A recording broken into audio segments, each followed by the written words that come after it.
বাংলায় হবে না। আওয়ামী লীগের ঠিকানা কেন? হামলা কেন?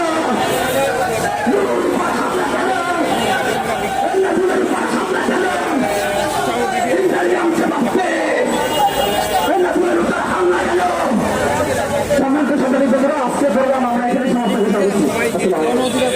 আওয়ামী লীগের কর্মীরা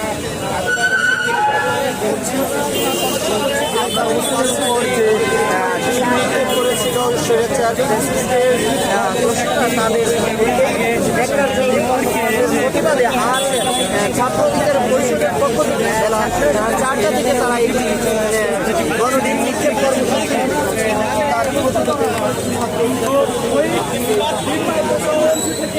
আমরা চাইতেছি সারা বাংলাদেশে ছড়াইয়া পড়ুক, যেন আওয়ামী লীগ যেখানে পাবে সেখানেই গণদোলাই এবং সেখানেই ডিম নিক্ষেপ চলুক।